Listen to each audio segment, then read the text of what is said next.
बिहार की राजनीति का जाना माना चेहरा पूर्व केंद्रीय मंत्री उपेंद्र कुशवाहा हमारे साथ हैं बातचीत करने के लिए। उपेंद्र कुशवाहा जी, बहुत कम राजनीतिज्ञों के साथ ऐसा होता है कि लोकसभा चुनाव में हारने के बाद राज्यसभा उसे मिल जाती है। आपके साथ ऐसा हुआ है, कितने खुश हैं आप?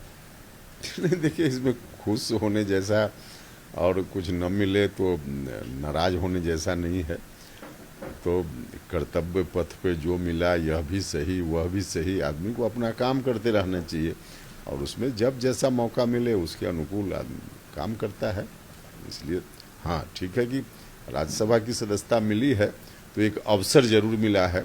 जिन मुद्दों को लेकर हम पहले भी सड़क से लेकर सदन तक आवाज़ बुलंद करते रहे, तो एक बार उन मुद्दों को लेकर के फिर मौका मिला कि हम सदन के अंदर भी अपनी बात मजबूती से रखते रहेंगे। बदलती राजनीतिक हालात में आपको क्या लगता है कि आपकी क्या भूमिका हो सकती है आने वाले समय में? नहीं, देखिए, एनडीए जो होल पूरा सब मिला करके अभी तो एक तो देश की सरकार बन गई, अच्छी सरकार फिर से आ गई तीसरी बार, और हमारे प्रधानमंत्री जी का संकल्प है कि देश को विकसित राष्ट्र बनाएंगे। और इसके साथ ही जब देश विकसित राष्ट्र बनेगा तो स्वाभाविक रूप से बिहार जैसा स्टेट भी विकसित राज्य बनेगा। तो यह जो संकल्प है, इस संकल्प को पूरा करने के लिए जो भी योगदान हमारा होगा हम भी अपनी पार्टी की ओर से करेंगे। और फिलहाल जो हम सब लोगों के लिए टास्क है पॉलिटिकल बिहार में फिर से एनडीए की सरकार बने, तो उस दृष्टि से एनडीए को पूरी मजबूती देने का काम करना है ताकि अगली बार फिर एनडीए की सरकार बन पाए। बिहार में जब एनडीए की बात होती है तो नीतीश कुमार के नाम पर सहमति की बात लगातार बीजेपी के द्वारा, आपके द्वारा की जाती है कि नीतीश कुमार के नाम पर सहमति है, लेकिन नीतीश कुमार को बार बार सफाई क्यों देनी पड़ती है कि वो इधर से उधर अब नहीं जाएंगे? नहीं, देखिए, अब सफाई देनी पड़ती है जैसा नहीं है। उसको लगता है कि कुछ लोग जो अर्थ का अनर्थ लगाते रहते हैं और कई बार मीडिया में इस तरह की बात चलते रहती है, तो इसके चलते उनको लगता होगा, लेकिन मुझको नहीं लगता है कि अब उनको बोलना चाहिए, अब इसकी जरूरत नहीं है। नीतीश कुमार के काम करने की शैली में कुछ बदलाव आपको दिख रहा है क्या? देखिए, काम करने की शैली में बदलाव क्या, तो निरंतर डेवलपमेंट को हमेशा प्रायोरिटी देते रहे, तो अभी भी वही कर रहे हैं। अब ठीक है कि आदमी शुरुआती दौर में जो उसके काम करने का तरीका होता है, बाद में चल करके अपने पुराने अनुभवों को से सीख करके आगे और बेहतर करता है।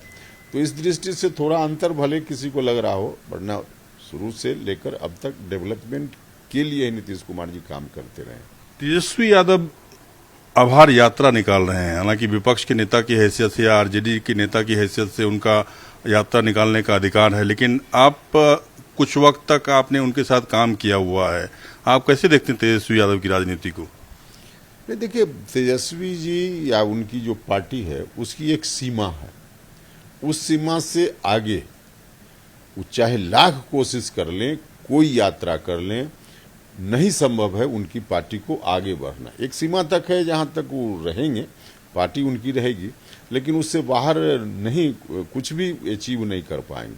तो इसलिए कुल मिला जुला कर उसका रिजल्ट बहुत बड़ा कोई निकलेगा ऐसा नहीं है, चाहे वो जो प्रयास कर ले। अभी हाल में उन्होंने फैसला किया कि हरी पगड़ी सर पे नहीं बांधा जाएगा, और इस बार की आभार यात्रा में उन्होंने जनता के साथ जो है जनसभा करने का फैसला नहीं किया, कार्यकर्ताओं के साथ सभा करेंगे, कार्यकर्ताओं के साथ मीटिंग करेंगे, कुछ बदलाव करने की वो कोशिश कर रहे हैं अपनी पार्टी में लगातार असफलताओं के बाद।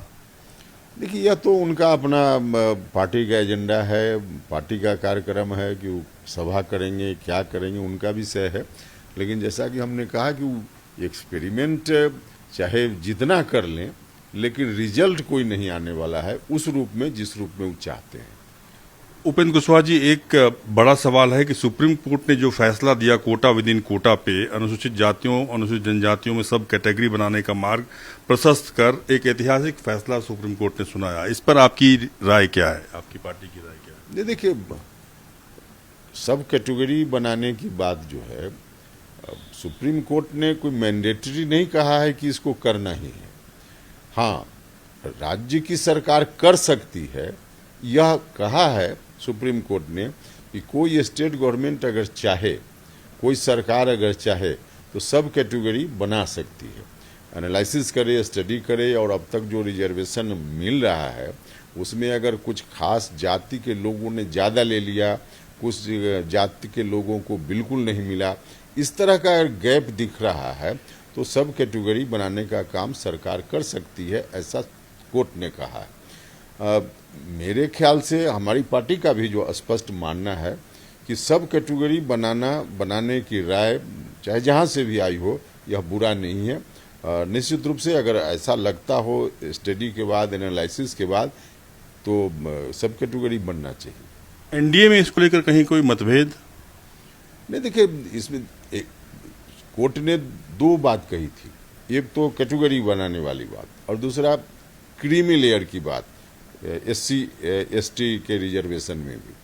तो क्रीमी लेयर की बात तो पूर्णतः अनुचित है और इस पर खुशी की बात है कि हमारे प्रधानमंत्री जी ने साफ साफ कह दिया है कि कोर्ट के इस सलाह को हम माने, कोई सरकार माने या कोई ज़रूरी नहीं है। और स्पष्ट रूप से क्रीमी लेयर की बात तो सरकार ने प्रधानमंत्री जी के रूप में हमारे प्रधानमंत्री जी ने खारिज कर दिया है, तो वह मामला तो वहीं ख़त्म हो जाता है। और बाकी कोई मतभेद जैसा एनडीए के अंदर कोई बात हो इस विषय पर, ऐसा नहीं। राजनीति में अगला कदम आपका क्या होगा? क्या आप अगले केंद्रीय मंत्री के रूप में अपनी भूमिका देखते हैं? नहीं, देखिए ये कोई विषय मुझसे संबंधित नहीं है। मुझसे संबंधित जो विषय हो सकता है उस पर सवाल पूछिए, तभी हम कुछ बोल पाएंगे। प्राइम मिनिस्टर से संबंधित है? हमने कहा ना कि मुझसे संबंधित नहीं है, इसलिए हम इस पर हम क्या बोलें। चलिए, धन्यवाद हमसे बातचीत के लिए। उपेंद्र कुशवाहा ने साफ तौर पर हर एक बातों का जवाब दिया और कहा कि आने वाले समय में बिहार की राजनीति में उनकी पार्टी की भूमिका काफ़ी कारगर साबित होने वाली है। रमन कुमार, दिल्ली न्यूज़ 24।